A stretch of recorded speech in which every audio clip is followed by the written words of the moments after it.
आराध्य देव के श्री चरणों में सत सत नमन। मैं अभिनंदन गादिया सूरत से जैन हिंदी ऑडियो बुक में आपका स्वागत करता हूं। अगर आप इस चैनल पर नए हैं तो इसे सब्सक्राइब कर दीजिए और बेल आइकन प्रेस कर दीजिए, जिससे चैनल के नोटिफिकेशन आपको रेगुलर मिलते रहें। तेरा पंथ का इतिहास खंड 2, शासन गौरव मुनि बुद्धमल जी। प्रकाशक जैन श्वेतांबर तेरापंथी महासभा। चतुर्थ परिच्छेद आचार्य श्री कालूगणी। भाग 9, जीवन प्रसंग विविध रंग। श्रम के प्रति निष्ठा।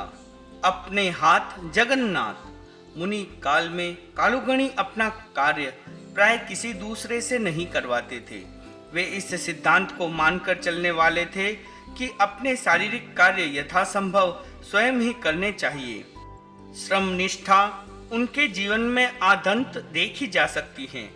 आचार्य बनने के 1 वर्ष पूर्व की घटना है। उनके हाथ में फोड़ा हो गया, असह्य वेदना होने लगी। एक दिन खेलिया नाक साफ करने का वस्त्र धोना आवश्यक था, अतः मुनि चंपालाल जी मीठिया से पानी डालने के लिए कहा। उन्होंने स्वयं धोकर ला देने का बहुत आग्रह किया, परंतु वे नहीं माने। आखिर पत्थर पर रगड़कर उन्होंने उसे एक हाथ से ही धोया और बोले, देखा तुमने, अपने हाथ जगन्नाथ होते हैं। अजस्त्र स्त्रोत। कालूगणी अपने शिष्यों को हर क्षेत्र में आगे बढ़ने की प्रेरणा देते रहते थे। कार्य को अधिकाधिक सुंदर बनाने के लिए उनका चिंतन निरंतर चलता रहता था। वे प्रेरणा के अजस्त्र स्रोत थे। बालक साधु साधियों की हस्तलिपि सुधरे, अतः प्रारंभिक अभ्यास के लिए काष्ठ पट्टियों पर हरताल से स्वयं पूरी वर्णमाला लिखते, उन पर वार्निश करवाकर अभ्यासकर्ताओं को देते। संत बरू की कलम द्वारा खड़िया मिट्टी से उन पर बार बार लिखते और धो डालते। इसी प्रकार के मोटे गत्ते भी लिखे जाते थे। अनेक दिनों के अभ्यास से जब हाथ जम जाता, तब कच्चे पन्नों पर लिखवाया जाता। क्रमशः अक्षरों का आकार छोटा करते हुए जब लिखने में सुगड़ाई आ जाती, तब उसके लिपि कार्य को मान्य किया जाता और उससे आवश्यक ग्रंथ लिखवाए जाते। गुरुवर की प्रेरणा तथा श्रम ने ऐसा प्रभाव दिखलाया कि शीघ्र ही अनेक संत सतिया सुंदर लिपिकर्ता बन गए। पर्दे में सहयोग। गुरुवर की श्रमनिष्ठा अत्यंत मोहनीय थी। आचार्य पद जैसे महत्तम पद पर आसीन होते हुए भी उन्होंने किसी कार्य को छोटा नहीं समझा। उच्च पदासीन व्यक्ति कार्य में प्राय भेद करने लगते हैं, परंतु गुरुवर ने वैसा कभी नहीं किया। एक बार शीत ऋतु में आचार्यवर जिस मकान में विराज रहे थे, उसमें कमरों के द्वार काफी बड़े थे। रात्रिकालीन में सर्दी से बचाव के लिए एक साधु एक कमरे के द्वार पर पर्दा लगा रहा था। उसका कद ठिंगना था, अतः फाबों पर खड़े होने पर भी उसके हाथ कठिनाई से ऊपर तक पहुंच पा रहे थे।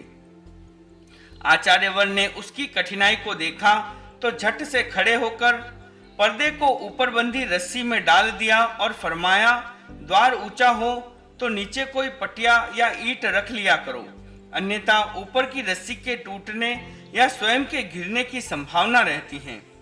गुरुवर की उस अपूर्व कृपा से वह मुनि गदगद हो गया। उसने कल्पना भी नहीं की थी कि उसके उक्त नगण्य कार्य में स्वयं गुरुवर इस प्रकार सहयोग करेंगे। शायद गुरुवर ने भी यह कल्पना नहीं की होगी कि उनके उस सामान्य से सहयोग को उनकी महत्ता और श्रम का प्रतीक माना जाएगा। रेत के पल्ले। गुरुवर बालक संतों के शारीरिक श्रम को बनाए रखने का प्रयत्न करते रहते थे। केवल अध्ययन के श्रम को वे अधूरा मानते थे, इसलिए बालक मुनियों से वे बालू रेत मंगवाया करते थे। प्रातः पंचमी समिति से वापस आते समय मुनि नथमल जी, महाप्रज्ञ जी, मैं, मुनि बुद्धमल और मुनि पूनमचंद जी गंगा शहर अपने अपने पात्री पल्लों में रेत भरकर लाते। बहुत बार स्वयं गुरुवर प्रत्येक पल्ले को अपने हाथ में लेकर तोलते और अल्प बहुत करते कि कौन अधिक या कम लाया है। एक बार तीनों पल्लों को लेकर गुरुवर आगे पधारने लगे। हम सब आश्चर्यचकित थे। मुनि चौथमल जी ने निवेदन किया, बालकों को पल्ले वापस देने की कृपा करिए। गुरुवर ने फरमाया, हाथों से कार्य करते थे तब वे सबल रहते थे, किंतु अब निर्बल हो गए हैं। सोचता हूँ भार लेकर चलने से कुछ शक्ति आ जाएगी। पुस्तक प्रतिलेखन। संवत 1989 के शेष काल में आचार्यवर बिदासर में विराजमान थे। कोई ऐसी दूषित हवा चली कि पूरे गांव में ज्वर का प्रकोप हो गया। संतों में भी 2-4 को छोड़कर प्राय सभी ज्वराक्रांत हो गए। स्वस्थ संतों ने उन सब की सेवा में स्वयं को नियोजित कर दिया। वे उनकी दैनिकचर्या में सहयोग करते, औषध तथा पथ्य की गवेषणा करते और गोचरी के समय आहार पानी लाते। व्यस्तता के उस समय में गुरुवर ने भी अपने श्रम का अवसर खोज लिया। संत जब गोचरी के लिए चले गए तब उन्होंने 25-30 पोथिया का प्रतिलेखन कर लिया। संतों को पता भी नहीं हो पाता यदि गुरुवर स्वयं उन्हें नहीं बतलाते। गुरुवर के लिए बतलाना आवश्यक हो गया, अन्यथा मुनिजन उनका दोबारा प्रतिलेखन करते। पता लगते ही सभी ने उपालम के स्वर में निवेदन किया, आपने ऐसा क्यों किया? यह तो हम सबके लिए एक लज्जाजनक बात हो गई कि हमारे करणीय कार्य को हम नहीं कर पाए और वह आपको करना पड़ा। गुरुवर ने फरमाया, यह कोई बहुत बड़ा श्रम का कार्य थोड़े ही था। अनेक बार तुम्हारे से मंगवाकर पोथियों का निरीक्षण करता रहा हूँ। आज वह परोक्ष रूप में कर लिया। इतना सा श्रम मेरे लिए कष्टदायक नहीं, सुखदायक ही था।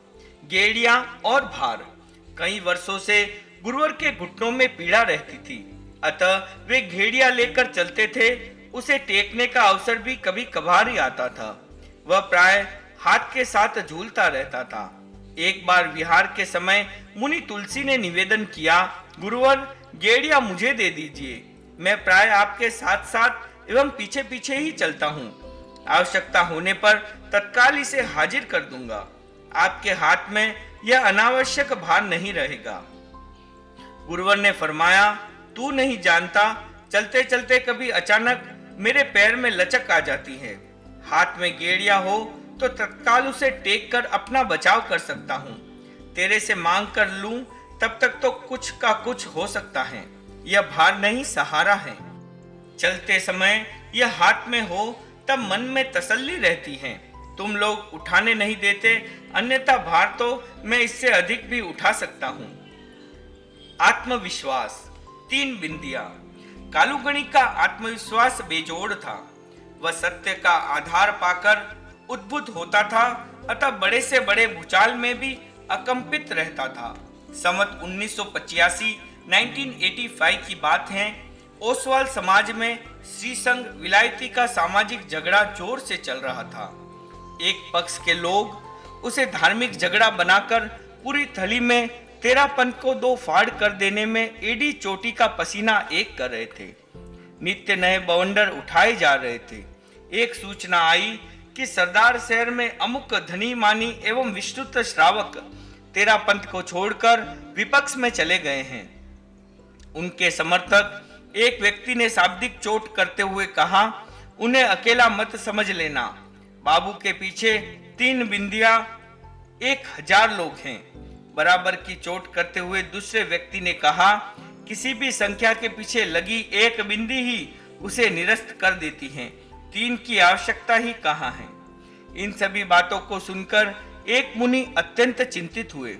उन्होंने गुरुवर से निवेदन किया, इतने श्रावक जा रहे हैं, अब न जाने क्या होगा। गुरुवर ने फरमाया, अपना घर सच्चा है या नहीं? संत ने कहा, उसकी सच्चाई में तो कोई संदेह ही नहीं है। गुरुवर, तो फिर चिंता किस बात की है? हमने किसी के आधार पर घर नहीं छोड़ा है। निश्चिंत रहो, इन अफवाहों में कुछ आनी जानी नहीं है। महोदय से यदि कोई मार्ग च्युत होता है तो उसी का दुर्भाग्य होगा। हम तो सबके कल्याण की ही कामना कर सकते हैं। गुरुवर का कथन सत्य निकला। रात्रि काल में विपक्षियों की सभा हुई। अनेक व्यक्तियों के गर्मा गर्म भाषण हुए।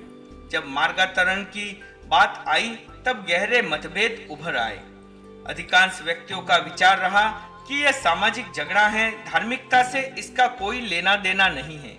फलस्वरूप केवल 3 व्यक्तियों ने मार्ग परिवर्तन किया। 3 बिंदियां न जाने कहां उड़ गई। तार गलत लगता है। मुनि फौजमल जी को अपने दबंग स्वभाव और शास्त्रार्थ निपुण होने के कारण फौजी लाट कहा जाता था। संवत 1974 1974 में उन्होंने पाली में चातुर्मास किया। मुनि सोहनलाल जी उनके साथ थे। संयोगवश वे रुग्ण हो गए। धीरे धीरे उनकी स्थिति इतनी बिगड़ गई कि बचने की आशा धूमिल हो गई। यहाँ तक कि वैकुंठी भी तैयार कर ली गई। आचार्यवर का चातुर्मास चूरू में था। मुनिश्री की रुग्णता के समाचार वहां पहुंचते रहते थे। उनकी संसार पक्षिया मां साध्वी सिरे कंवर जी आचार्य श्री की सेवा में ही थी। अत्यंत रुग्णता के समाचार सुने तो उनकी आकृति पर उदासी छा गई। गुरुवर ने उन्हें देखा तो फरमाया, चिंता क्यों करती हो, बीमार ही तो हैं, कुछ ही दिनों में ठीक हो जाने की संभावना है। कुछ ही दिनों पश्चात पाली से एक तार आया। उसे एक व्यक्ति से पढ़वाया गया। उस समय अंग्रेजी पढ़ने वाले बहुत कम मिलते थे। जो मिलते थे वे प्राय आधे अधूरे ही हुआ करते थे। अल्प विद्या भयंकरी की सूक्ति को सार्थक करते हुए उस व्यक्ति ने तार में लिखे का अर्थ किया कि मुनि सोहनलाल जी दिवंगत हो गए। जब ये संवाद आचार्यवर को सूचित किया गया तो उनका आत्मविश्वास बोल उठा, तार गलत लगता है। दूसरे व्यक्ति से तार पढ़ाया गया। उसने उसका अर्थ किया, मुनि सोहनलाल जी के इलाज लागू पड़ा है। शायद तार की भाषा थी, मुनि सोहनलाल जी डिड ट्रीटमेंट। आखिर बात का रहस्य ध्यान में आया कि प्रथम व्यक्ति ने डिड को डाइट समझकर अर्थ का अनर्थ कर डाला था। निभाना ही चाहिए। एक साधु ने कोई दोष सेवन कर लिया। जन निंदा बहुत हुई। पूछताछ करने पर उसने अपना दोष स्वीकार किया। कालूगणी ने तब स्थानीय श्रावकों से उसके सामने ही पूछा, अब इसका क्या करना चाहिए। किसी ने कहा, आप जो उचित समझे वैसा करे। अधिकांश का विचार रहा, इन्हें संग में रखना उचित नहीं है। आचार्यवर ने सबकी बात सुनी। 2 क्षण के लिए सोचा, फिर उस साधु से पूछा, साधुता पालने की इच्छा है या नहीं। उसने आंखों में आंसू भरते हुए कहा, गुरुवर, मैंने जघन्य अपराध किया है, किंतु अब मेरी शुद्ध होने की भावना है। आप प्रायश्चित देकर मुझे शुद्ध करें। गुरुवर ने श्रावकों से कहा, दोष छद्मस्ता के कारण किसी से भी हो सकता है, परंतु साधुता की भावना हो तब तक मुझे इसे निभाना ही चाहिए। इसने मेरे आश्रय पर घर छोड़ा है, तो जब तक साधुत्व की भावना है तब तक मैं इसे बहिष्कृत नहीं कर सकता। आचार्यवर ने उसे प्रायश्चित दिया। फिर वे आजीवन अपना संयम ठीक ढंग से निभाते चले गए। मेरा दायित्व है। एक बालक संत अत्यंत चंचल और प्रमादी प्रकृति के थे। आए दिन की जाने वाली उनकी स्खलनाओं ने प्राय संतों के मन में उनके प्रति एक वितृष्णा उत्पन्न कर दी। वे सोचने लगे कि ऐसा असावधान व्यक्ति स्वयं तो दोषी होता ही है, दूसरे के मन में भी धर्म के प्रति अश्रद्धा उत्पन्न करता है। कई मुनि तो यहाँ तक चर्चा करने लगे कि इसे संग में रखने से कोई लाभ नहीं। यदि गुरुदेव ध्यान नहीं देंगे तो यह अनेक बाल मुनियों के संस्कारों को बिगाड़ देगा। व्यक्ति से की जाने वाली ऐसी चर्चा गुरुवर के कानों तक भी पहुंची। अविलंब उन्होंने सभी मुनियों को आहूत किया और शिक्षा प्रदान करते हुए फरमाया, तुम सभी जानते हो कि साधना क्षेत्र में प्रविष्ट सभी मुनियों की उज्ज्वलता समान नहीं होती। कई द्वितीया के तो कई पूर्णिमा के चंद्रमा के समान होते हैं। मैं जानता हूँ कि यह असाधारण प्रकृति का बालक है।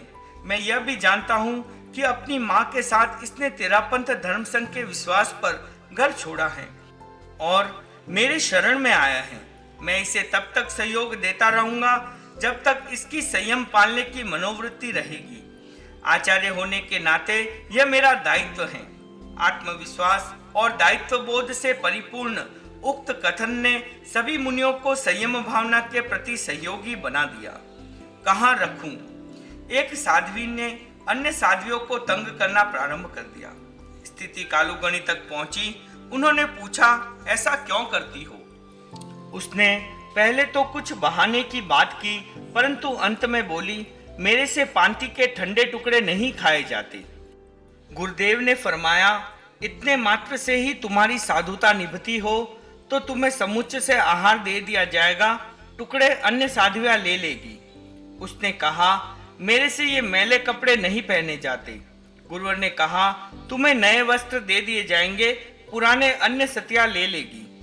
इतनी छूट के बाद भी उसने कहा, मेरे से इन रांडों के साथ नहीं रहा जाता। गुरुवर ने कहा, तुम्हें निभाने के लिए अन्य छूटें तो दी जा सकती हैं, पर साधुओं से पृथक तुम्हें कहाँ रखूं? यदि साधुता पालने की भावना है तो इन्हीं के साथ रहना होगा।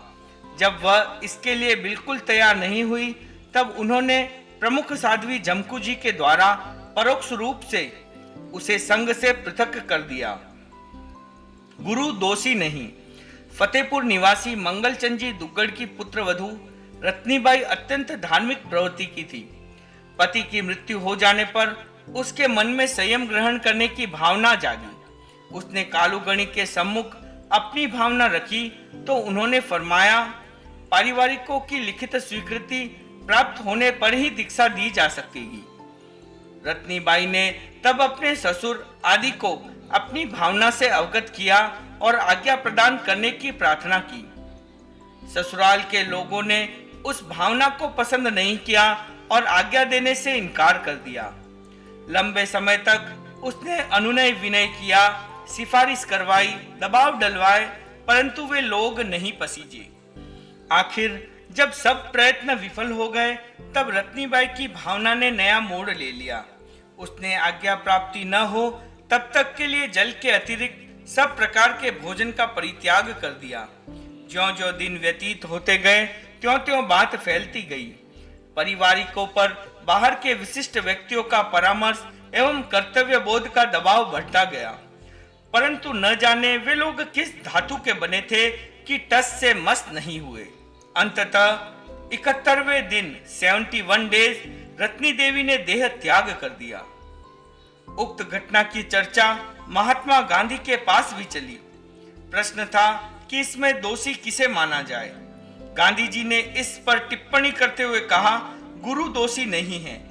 उन्होंने बड़े आत्मविश्वास के साथ अपने अस्तेय व्रत को निभाया है। बहन भी दोषी नहीं है क्योंकि वह वयस्क थी। उसे अपने हित के लिए संघर्ष करने का पूरा अधिकार था। पारिवारिक लोग ही दोषी हैं, उन्हें इस प्रकार की ज्यादती नहीं करनी चाहिए थी। स्मृति शक्ति। खानदेश से आकर एक मारवाड़ी भाई ने लाडनू में कालूगणी के दर्शन किए। सर्दी का समय था, पहर रात्रि व्यतीत हो चुकी थी। गुरुदेव पौढ़ने के लिए कमरे में पधार चुके थे। चिरमिली का पर्दा लगा दिया गया था।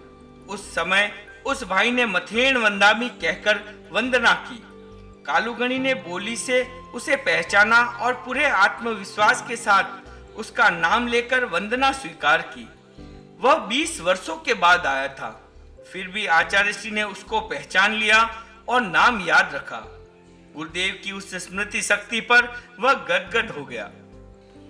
ऐसा भोजन। कालूगणी ऐसे आचार्य थे जिनके सम्मुख श्रद्धा स्वयं उमगती थी। हर व्यक्ति के मन में ऐसा एक सहज झुकाव आता था कि वे स्वयं को झुकने से रोक नहीं पाता। बिल्कुल न झुकने का संकल्प करने वाले को भी उनके सम्मुख बहुधा झुकते हुए देखा गया है। अजीमगढ़ निवासी मान सिंह जी श्रीमाल केसरिया नाथ की यात्रा पर गए थे। आचार्य धर्म विजय जी का चातुर्मास उदयपुर में था, वहां भी वे दर्शनार्थ गए। उस वर्ष कालूगणी का चातुर्मास भी उदयपुर में ही था। तेरा पंथ के विरोध में श्रीमाल जी ने काफी कुछ सुन रखा था, अतः देखने की भावना हुई। वे सायंकाल में वहां पहुंचे। तेरा पंथ में वह समय गुरुवंदन का होता है, अतः काफी भाई बहन वहां उपस्थित थे।